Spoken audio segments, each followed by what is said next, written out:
Combien de formes de communication sont mentionnées au début du texte? 2 formes? 5 formes?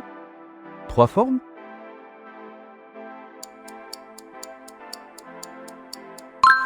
Le texte indique initialement 3 formes, verbale, non-verbale, visuelle, avant de détailler la verbale en orale et écrite. Quel type de langage est proscrit dans la vie professionnelle? Le langage courant? Le langage familier? Le langage soutenu?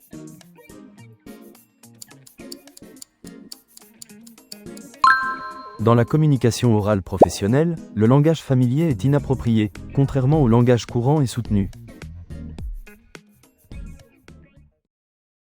Qu'est-ce qui caractérise la communication non verbale? L'utilisation de l'écriture? Des signes comme posture et gestuelle? L'emploi de la voix?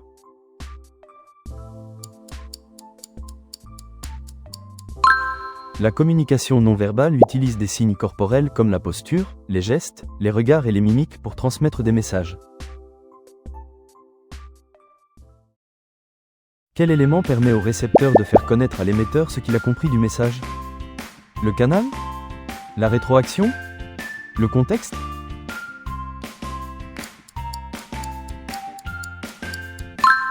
La rétroaction est le processus par lequel le récepteur communique à l'émetteur sa compréhension du message reçu.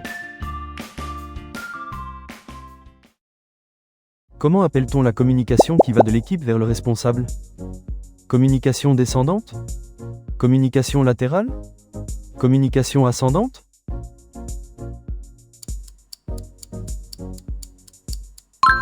La communication ascendante circule des subordonnés vers les supérieurs hiérarchiques, contrairement à la descendante ou la latérale.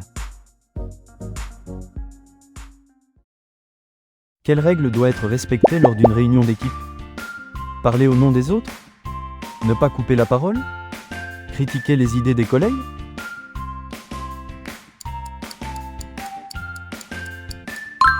Lors des réunions d'équipe, respecter la parole d'autrui est essentiel pour une communication efficace et un climat de confiance.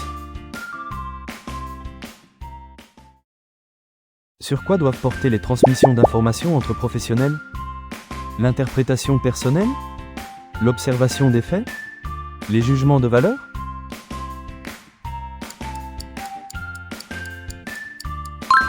Les transmissions professionnelles doivent se baser sur des observations objectives plutôt que sur des interprétations subjectives ou des jugements.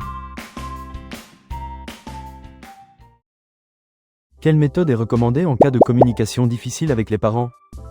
L'affrontement direct? La communication non violente? L'évitement du conflit?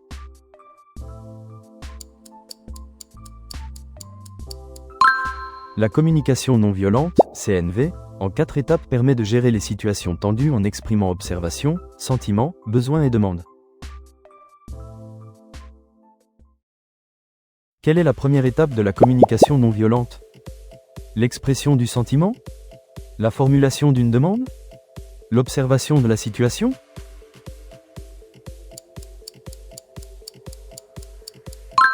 La CNV commence par l'observation objective d'une situation, suivie du sentiment ressenti, du besoin identifié et de la demande formulée.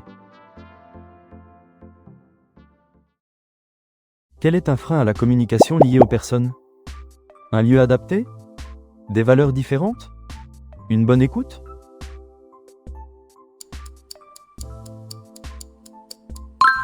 Les différences de valeurs entre individus peuvent créer des incompréhensions et entraver la communication efficace entre professionnels et familles.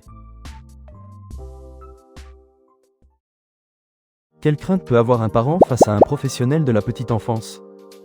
Peur d'être trop qualifié? Peur de trop communiquer? Peur de paraître incompétent?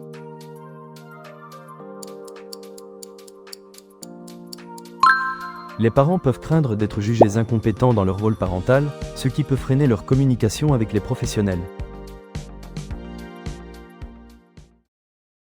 Quelle attitude le professionnel doit-il adopter face à des choix parentaux qui ne correspondent pas à ses valeurs? Apprendre à lâcher prise? Imposer ses propres valeurs? Critiquer les choix parentaux?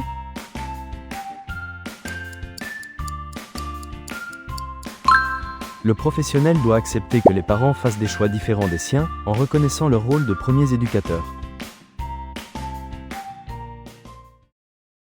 Quelle est la fonction de la communication avec les familles concernant les parents?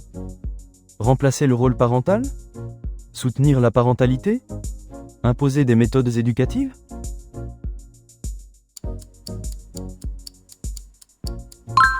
La communication avec les familles vise à valoriser et renforcer les compétences parentales, non à se substituer au rôle des parents.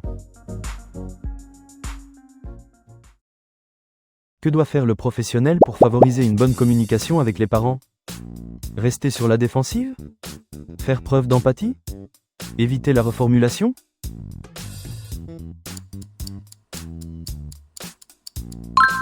L'empathie permet aux professionnels de comprendre le point de vue des parents et de créer un climat de confiance propice à l'échange.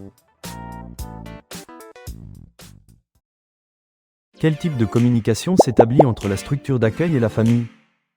Communication interne? Communication ascendante? Communication externe?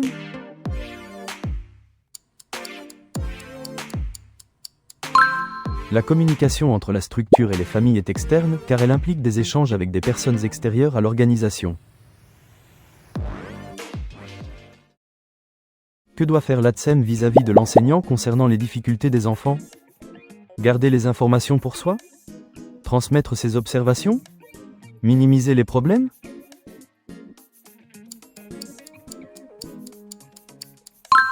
L'ATSEM doit communiquer à l'enseignant ses observations sur les difficultés rencontrées par les enfants pour assurer un suivi adapté. Quelle attitude est nécessaire pour le professionnel lors d'une communication difficile? Exprimer sa colère? Maîtriser ses émotions? Ignorer le parent?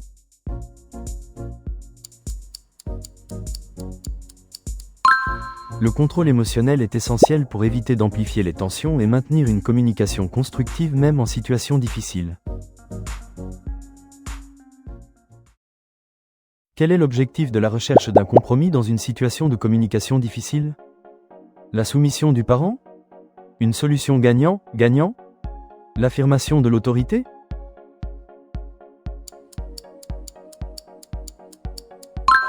Un compromis vise à satisfaire les besoins des deux parties, créant une situation où chacun trouve un bénéfice et se sent respecté.